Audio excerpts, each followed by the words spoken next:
지난 2000년 기독교 역사 가운데 예수 그리스도의 십자가 죽음의 그 역사적 사실을 부정하고 또 예수 그리스도 십자가 죽음의 그 의미를 왜곡해 왔던 사람들이 있습니다.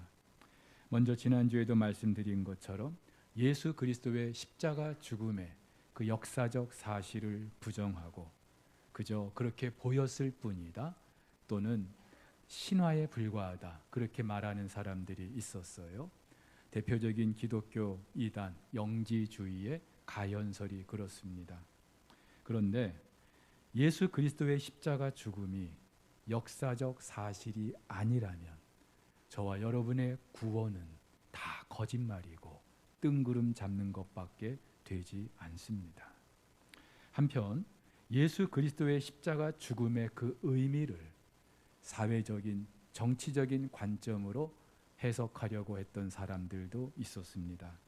대표적으로 무엇이 예수를 십자가에 못 박았는가라는 책이 있는데요. 이 책에서는 어떤 특정 인물이나 세력이 아니라 당시 로마라는 거대한 정치 체제가 예수를 십자가에 죽게 했다 주장합니다. 아시는 것처럼 당시 로마는 세계 최강국이었습니다.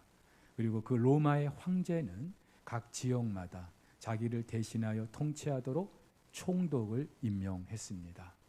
유대 지역의 총독으로 임명된 빌라도 유대 사회의 최고 지도자 대제사장까지 임명할 정도로 엄청난 권력을 가지고 있었습니다.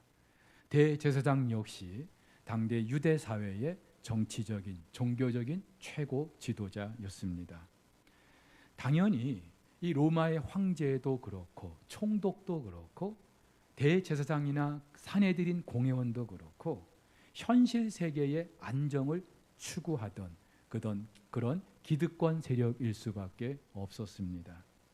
그리고 어느 시대나 그렇듯이 당시 유대 사회 안에도 그런 기득권 세력을 향하여 저항하고 불만을 품었던 사람들이 끊이지 않았는데요. 우리가 사는 이 현실 세계와 다르게 하나님 나라가 있다라고 새로운 나라를 선포하셨던 나사렛 예수 역시 바로 그런 죄목으로 죽게 됐다는 겁니다. 결국 당시의 그 거대한 기득권 세력이 예수를 십자가에 죽게 했다는 거예요.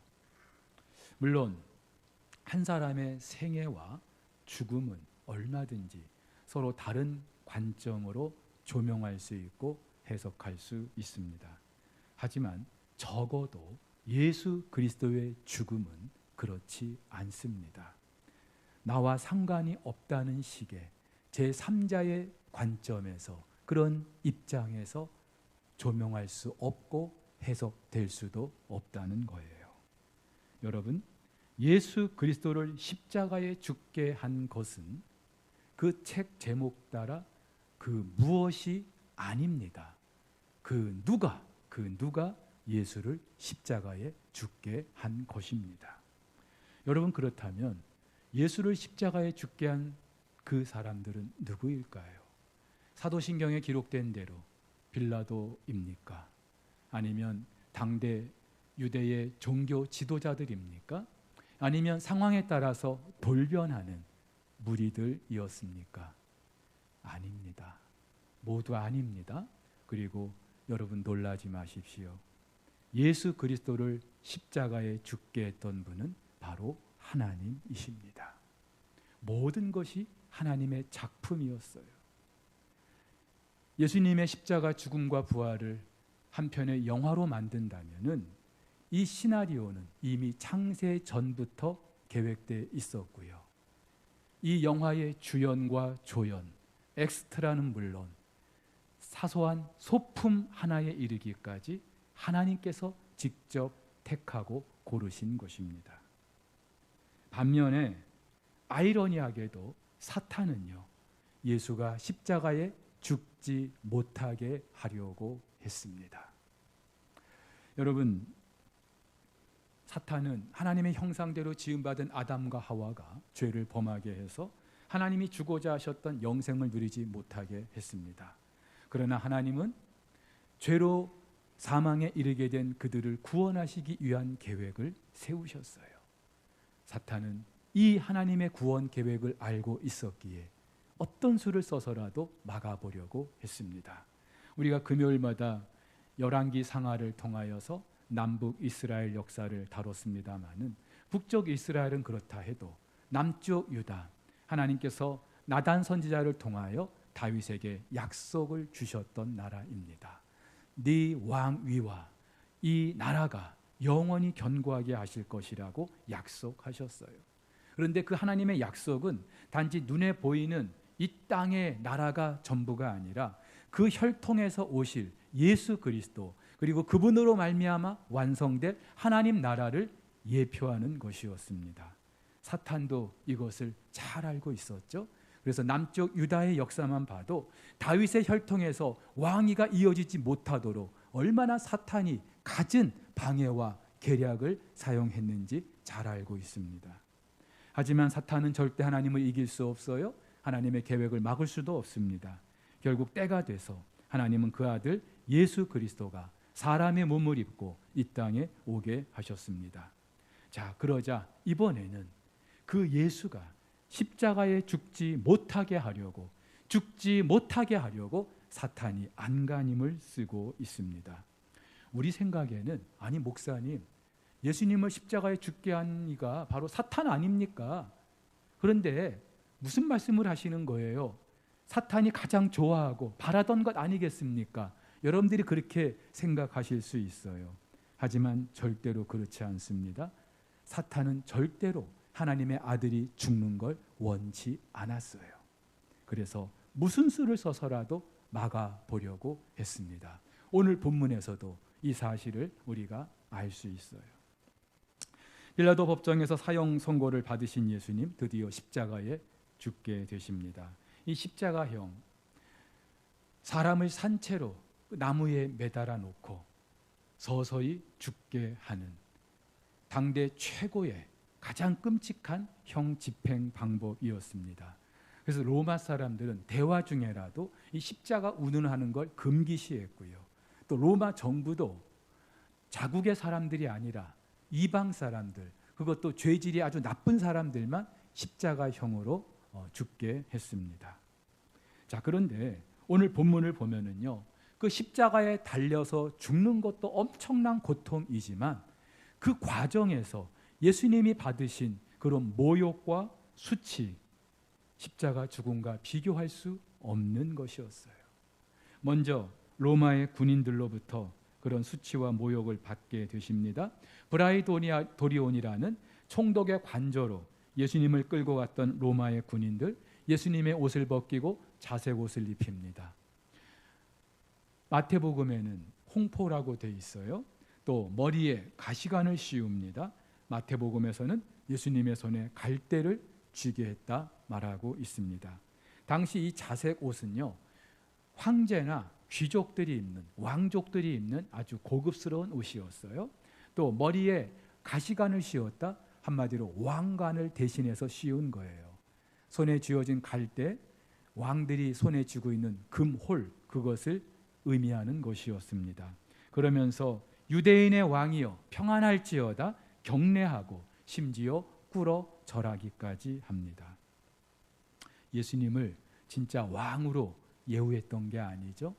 오히려 예수님을 희롱하고 모독하기 위함이었습니다. 그래서일까요? 이후에 그들은 갈대로 예수님의 머리를 치고 예수에게 침까지 뱉습니다. 오늘 19절에 사용된 세 가지 동사, 치다, 뱉다, 그리고 절하더라.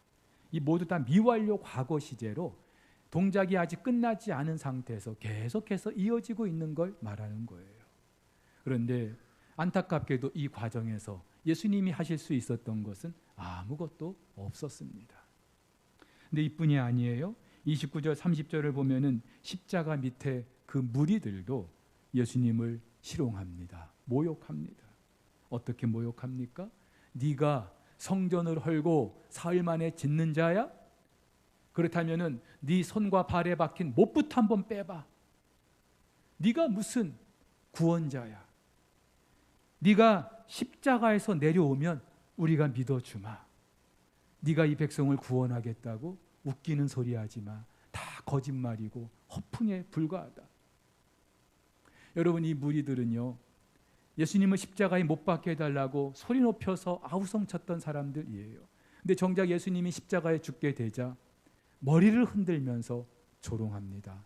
이 유대인들에게 있어서 머리를 흔든다는 것은 가장 수치스러운 모욕을 주기 위한 행동이에요. 그래서 다윗도 이렇게 고백해요. 나는 또 그들의 비방거리라. 그들이 나를 보면 머리를 흔드나이다. 다윗이 그 원수들로부터 얼마나 심한 멸시와 천대를 받았는지 이렇게 표현하고 있습니다.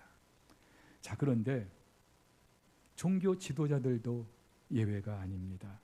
그들도 이렇게 예수를 희롱합니다. 그가 남은 구원하였으되 자기는 구원할 수 없도다. 이스라엘의 왕 그리스도가 지금 십자가에서 내려와 우리가 보고 믿게 할지어다. 예수님은 산헤드린 공회에서 신성 모독의 죄목으로 사형 선고를 받았습니다. 그렇죠. 사람이 어떻게 하나님의 아들이라고 말할 수 있느냐? 어떻게 메시아가 될 수 있느냐? 이네들에게는 받아들일 수 없고 있을 수 없는 그런 일이었어요. 여러분, 예로부터 독재 국가는요, 최고 통치자, 지존자를 모독하는 걸 가장 엄하게 다스렸습니다. 조선시대에도 태종 이후의 왕들은 이름이 다 외자예요. 왜냐하면 사람들이, 백성들이 함부로 부르지 못하게 하려고. 국왕을 모독하면은 엄격한 형벌에 처하는 나라 중에 하나가 태국인데, 얼마 전에는 그 태국 왕의 그 국왕의 개를 모독했다는 죄목으로 37년형을 선고받은 사람도 있습니다. 자, 그렇다면 자기들이 믿는 하나님을 모독하는 이 예수를 희롱하고, 그래서 침뱉고 주먹으로 얼굴을 치고 심지어 그 하인들까지 손바닥으로 치는 이 상황은 우리가 충분히 이해할 수 있습니다. 그런데 이들에게서만 희롱을 당하신 게 아니에요. 오늘 보면은 예수님과 함께 십자가에 못 박혔던 그 강도들도 예수님을 똑같이 모욕합니다. 누가복음 23장에 보면 이렇게 말하고 있어요. 네가 그리스도가 아니냐? 너와 우리를 구원하라. 네가 그리스도라면서 그럼 한번 우리를 구원해 봐. 여러분 보세요. 그 십자가 밑에 무리들도 그렇고 종교 지도자들도 그렇고 강도들도 그렇고 하나같이 하는 이야기. 네가 그리스도라면은 한번 그 십자가에서 내려와 봐. 그럼 우리가 믿을게. 이거 아닙니까? 하나님의 아들이 사람들로부터 왜 이렇게 철저한 모욕과 수치를 당하고 계시는 걸까요? 사실 이것조차 성경을 이루기 위한 거예요. 다윗은 시편에서 이렇게 고백합니다. 나는 벌레요 사람이 아니라 사람의 비방거리요 백성의 조롱거리니이다. 나를 보는 자는 다 나를 비웃으며 입술을 삐죽거리고 머리를 흔들며 말하되 그가 여호와께 의탁하니 구원하실 걸, 그가 그를 기뻐하시니 건지실 걸 하나이다. 그렇죠? 하나님께서는 그 아들 예수께서 어떠한 모욕과 멸시를 받게 되실지 일찍이 다윗의 입을 통하여 말씀하고 계십니다. 그런데 여러분, 예수님께서 이렇게 모욕을 당하신 이유, 예수님의 정체와 관련이 있습니다. 일단 로마의 군인들은 예수님을 유대인의 왕이라는 그 이유만으로 모욕하고 희롱하고 있습니다. 그래서 예수님을 십자가에 못 박고 나서 그 위에다가 유대인의 왕이라는 죄패까지 붙였어요. 죄수가 죽게 될 때 그 이름과 그 죄목을 적어 놓는 것이 로마의 관례였는데 도대체 이 사람들은 왜 이런 죄패를 붙였을까요? 그것도 요한복음을 보면은 그 유대인의 왕이라는 말을 히브리 말, 헬라 말, 그리고 로마의 라틴어 세 가지 언어로 기록했다고 합니다. 왜 그랬을까요? 예수 한 사람만을 모욕하기 위한 게 아니었죠. 어쩌면 남의 나라의 식민지 상태인, 지배를 받고 있는 그런 상태에서 오랫동안 그들의 왕을 기다려왔던 그 유대인들을 모욕하기 위한, 그들을 모독하기 위한 그런 처사였어요. 하지만 여러분, 그래도 지금 예수님의 머리 위에 그 유대인의 왕이라고 죄패를 붙여 놓은 것은 예수라는 사람을 희롱하고 모욕하기 위한 거죠. 네가 왕이라고? 왕이 십자가에 못 박혀 있다고? 말도 안 되는 소리라는 거죠. 여러분, 적어도 왕이라면 이 상황에서 어떻게 해야 돼요? 군대를 동원해서라도 그 상황을 평정해야 맞죠. 그래서 오늘 16절을 보면은 빌라도는 그 예수라는 한 사람을 위해서 온 군대를 모았대요. 여기서 말하는 온 군대, 당시 로마 한 개 군단의 10분의 1에 해당하는 숫자예요. 약 600명의 군사들을 모은 거예요. 당시 예루살렘에 주둔해 있던 그 로마 군인들을 다 모은 거예요. 왜 모았을 거예요? 예수라는 사람이 두려웠기 때문일까요? 위험인물이라서 그랬을까요? 아니죠. 봐라, 네가 왕이라고? 그러면 적어도 이 정도 군사는 모아야 되지 않느냐? 이거 보여주고 싶었던 거예요. 예수님을 모욕하기 위한 거였죠. 반면에 유대 종교 지도자들, 무리들, 강도들, 이들이 예수님을 모욕했던 이유는 예수가 하나님의 아들이라는 것, 그리스도라는 것 때문이었습니다. 제가 앞서도 말씀드린 것처럼 사람으로서 하나님의 아들이라고 그렇게 말했던 것, 받아들일 수 없는 신성 모독 맞습니다. 근데 이들이 더 분개했던 것은요, 어떻게 하나님의 아들이, 어떻게 그리스도가 그렇게 무기력하게 비참하게 십자가에 달릴 수 있느냐? 적어도 하나님의 아들이라면, 그리스도라면은 그 백성들 가운데 군림해서 영광 가운데 나타나서 이 백성을 압제하는 로마를 다 몰아내고 옛날 다윗 왕국의 그 영광을 다시 재현해 내야 되지 않느냐? 근데 어떻게 한 나라는 고사하고 자기 한 사람도 구원하지 못하는 자가 하나님의 아들일 수 있느냐? 그리스도일 수 있느냐? 바로 그거예요. 근데 여러분, 이거는요, 이미 오래전부터 사탄이 자주 사용해왔던 방법입니다. 예수님께서 공생애를 시작하시기 전에 사탄에게 3가지 시험을 받으시죠. 40일 금식하는 예수에게 이 돌들이 떡이 되게 해봐라. 성전 높은 곳에 데리고 올라가서 한번 떨어져 봐라. 그리고 천하만국을 보여주며 나에게 절해봐라. 근데 여러분, 이렇게 사탄이 예수님을 시험할 때마다 사탄이 했던 말이 있어요. 네가 하나님의 아들이거든. 너 하나님의 아들이라며. 그러면 너 지금 배고프지? 그러니까 그 돌 가지고 떡이 되게 해봐. 그럼 내가 믿을게. 성전 꼭대기에서 떨어져도 네가 하나님의 아들이면 천사들이 다치지 않게 해줄 거 아니야. 한번 보여줘봐. 바로 이거거든요.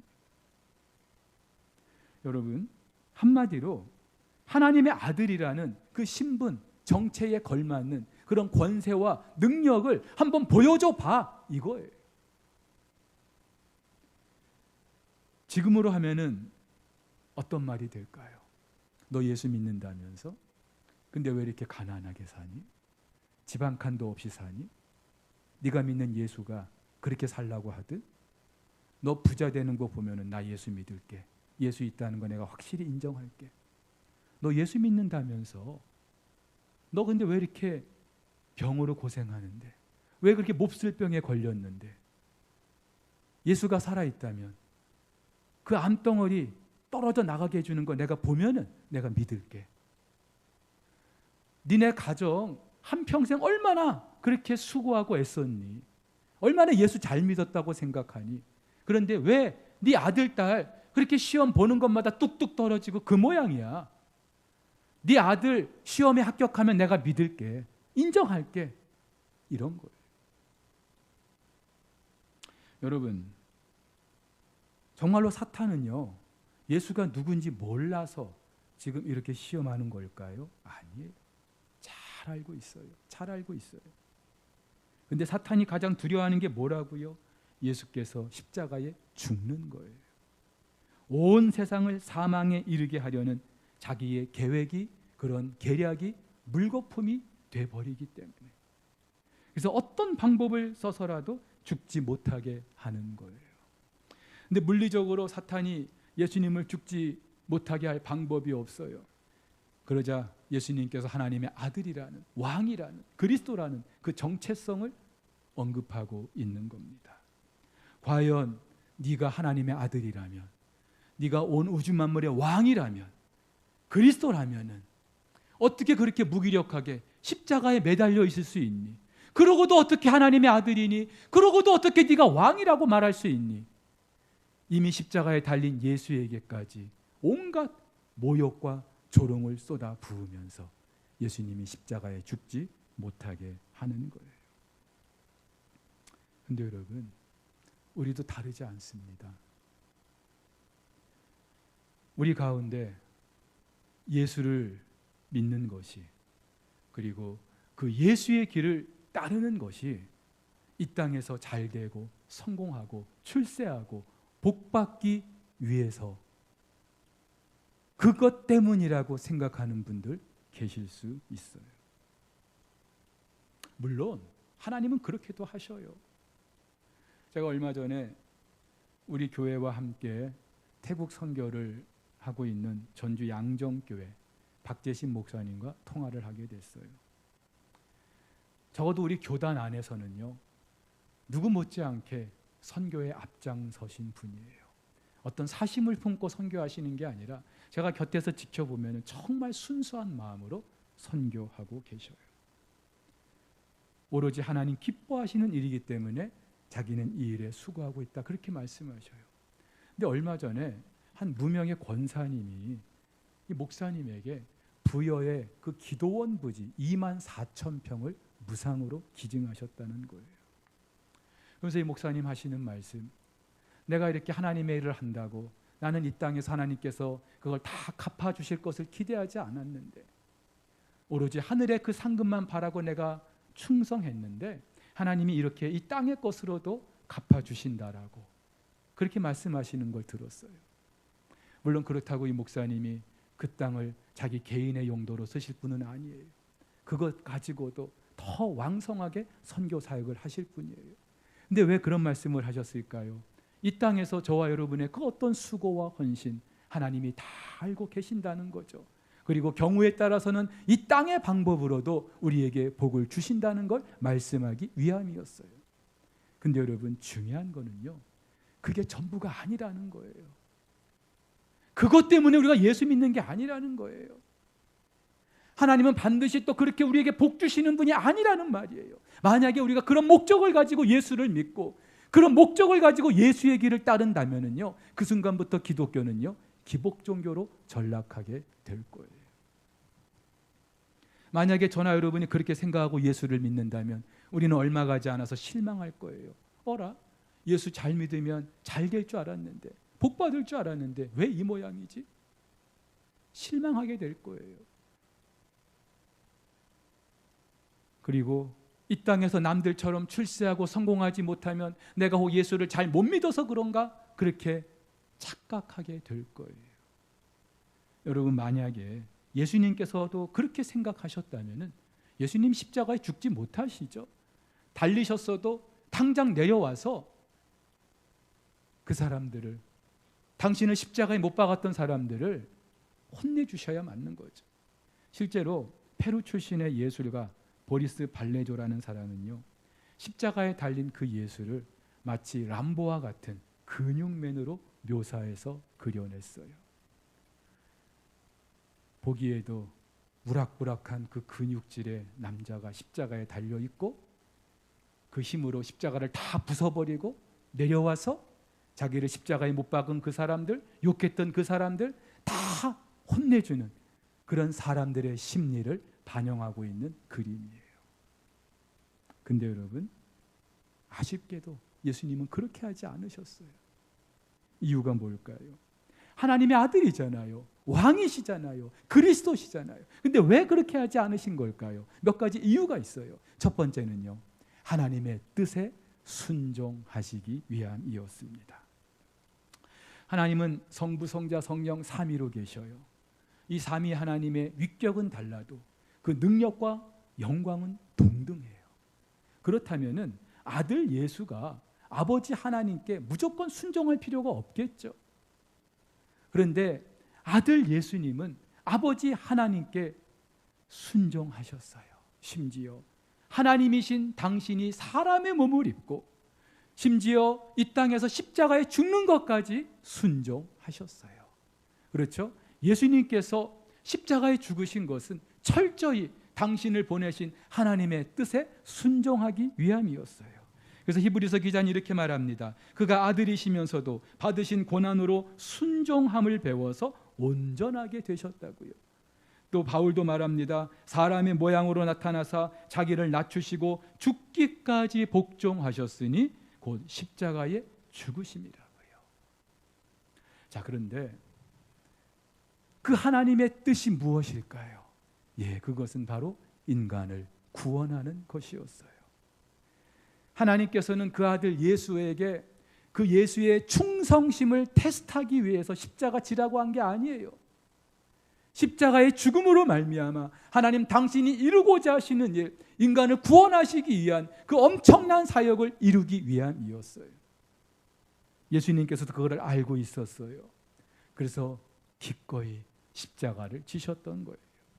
그래서 베드로 사도가 이렇게 말하죠. 욕을 받으시되 대신 욕하지 아니하시고 고난을 받으시되 위협하지 아니하시고 이는 우리로 죄에 대하여 죽고 의에 대하여 살게 하려 하심이라. 우리의 구원을 위해서 십자가를 지셨다는 거예요. 그리고 또 하나요. 바로 그렇게 무기력하게 사람들의 멸시천대를 받는 그 자리에서 비로소 예수님은 당신이 하나님 나라의 왕이라는 그 정체를 드러내십니다. 여러분, 이 세상 나라는 어때요? 남들보다 앞서가야, 남들보다 그리고 더 높은 자리에 올라가야 성공했다, 출세했다, 박수 쳐주고 대접받는 그런 곳 아닙니까? 그런데 십자가에 죽으신 예수께서 이루고자 하신 하나님 나라는 이 세상의 그런 가치관과 사고방식이 정반대인 나라. 그래서 예수님께서도 섬기는 자로 오셨다고 하잖아요. 그 나라는 죽어야 사는 나라라고 말씀하시잖아요. 결국 그들의 의도와는 다르게 예수님께서 참 하나님의 아들 되시며 하나님 나라의 왕이라는 사실, 십자가의 그 고난과 멸시와 천대를 받는 자리에서 증명되고 있습니다. 자, 여러분, 그렇다면은 이 자리에 모인 저와 여러분들, 그 예수님을 믿는 사람들 아닙니까? 그 예수의 길을 따르고자 하는 분들 아닙니까? 그렇다면 우리는 어떻게 살아야 되겠습니까? 그렇죠? 우리도 십자가에서 죽어야겠죠. 온갖 실온과 모욕이 있다 할지라도 당장이라도 내가 낸데 하면서 본때를 보여주고 싶어도 참아야 되는 거죠. 견뎌야 하는 거죠. 왜냐하면 그게 사는 길이고 그게 이기는 길이기 때문이죠. 그리고 그 자리에서 내가 비로소 하나님의 아들이라는, 예수의 사람이라는 그 정체가 증명되기 때문인 줄로 믿습니다. 예수님께서 이렇게 말씀하시잖아요. 누구든지 나를 따라 오려거든 자기를 부인하고 자존심 다 내려놓고 자기 십자가를 지고 죽어야 된다는 거죠. 죽는 자리에서 나를 따를 것이니라. 어렵죠. 어려워요. 쉽지 않아요. 무엇보다 한순간 그렇게 살 수 있어도 죽는 순간까지 이렇게 사는 거는요, 정말 어려워요. 제가 지금 제일 두려운 게 뭔지 아세요? 제가 제일 무서운 게 뭔지 아세요? 최문식 목사 설교는 이렇게 그럴듯하게 하면서 제가 그렇게 살지 못하게 될까 봐. 제가 정말로 그게 두렵고 무서워요. 왜냐하면요, 사탄은요, 우리 그리스도인들 끝까지 물고 늘어지기 때문에, 예수님께서 마지막 그 십자가 지지 못하도록 했던 것처럼 우리 그리스도인들도 마지막까지 십자가에서 죽지 못하게 하려고 한간 힘을 쓰고 있기 때문에. 그래서 여러분, 우리 가운데 좀 연만하신 우리 어르신들 계셔요. 지난 인생 얼마나 파란만장했습니까? 예수의 길을 가느라고 얼마나 무진애를 썼습니까? 이제는 좀 쉴만하다고, 이제는 좀 안심해도 된다고 생각하실 텐데 아니요, 절대로 그렇지 않아요. 사탄은요, 우리의 마지막 호흡이 끊어지는 그 순간까지 우리를 찾아와서 공격하고 예수의 사람으로 죽지 못하게 하기 때문에, 여러분, 아무리 이기고 있어도 후반 그 5분을 지키지 못해서 역전패 당하는 게임이 얼마나 많아요. 9회 말 투아웃까지 이기고 있어도 아웃 카운트 하나 그거 지켜내지 못해서 게임을 내주는 경우가 얼마나 많아요. 근데 우리 인생도 그렇거든요. 아무리 한때 사람들에게 박수받고 존경받고 그렇게 살았어도 마지막 호흡이 끊어지는 그 순간, 마지막 내 삶의 그 마지막 순간을 제대로 지켜내지 못해서 부끄럽게 삶을 마감하는 분들이 얼마나 많습니까?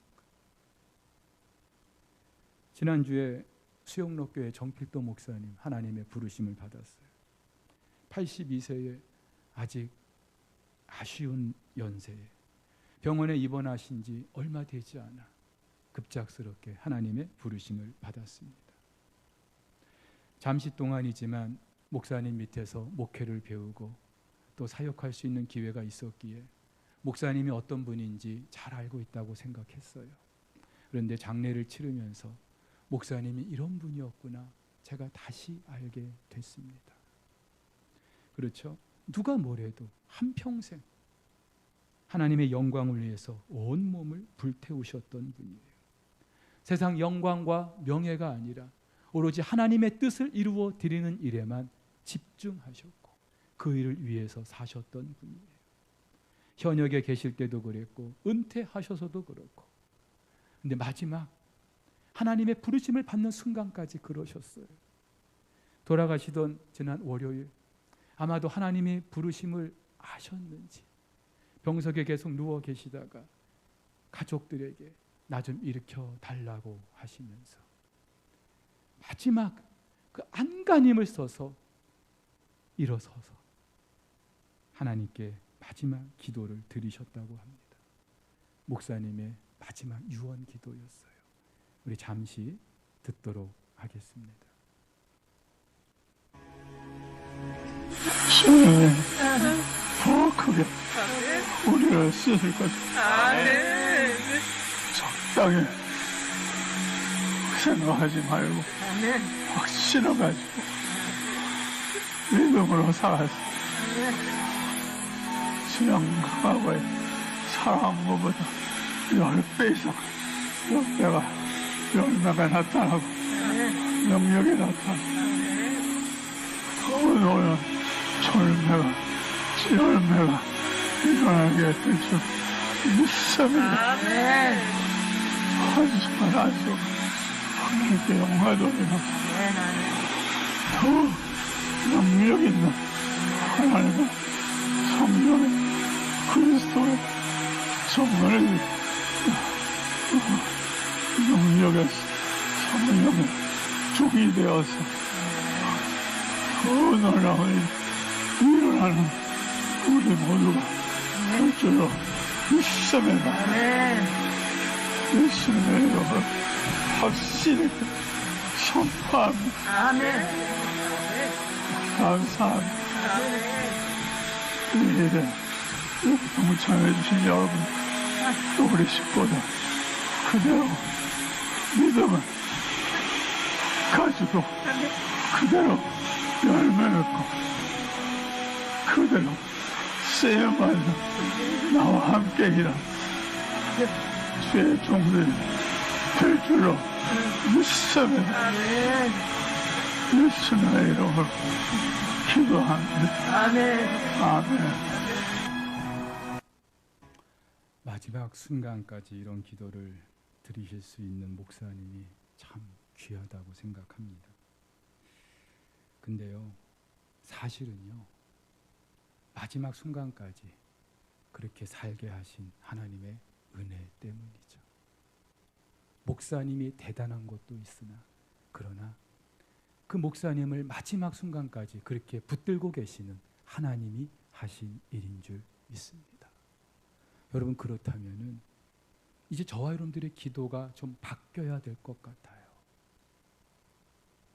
언제까지 이 땅에서 잘 되게 해주십시오, 성공하게 해주십시오, 출세하게 해주십시오, 이게 아니고요. 이제 주님 우리를 언제 부르실지 알 수 없는데 그 마지막 순간까지 내 뜻이 아니라 하나님의 뜻을 이루어 드리면서 그렇게 하나님께 영광을 올려드리는 삶을 살아야 되겠는데 내 결단으로 안 되잖아요. 아무리 결심해도 안 되잖아요. 하나님의 은혜가 가능하게 하기 때문에 우리의 기도 제목이 이렇게 바뀌어야 될 줄로 믿습니다. 무엇보다요, 우리가 이렇게 기도해야 되는 이유는 하나님 나라 이제 멀지 않았거든요.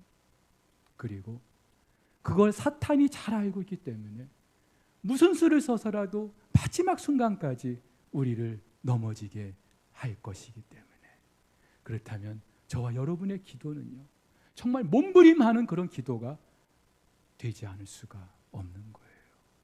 하나님의 은혜로 우리의 남은 때 그렇게 살아갈 수 있게 되기를 예수님의 이름으로 축복합니다.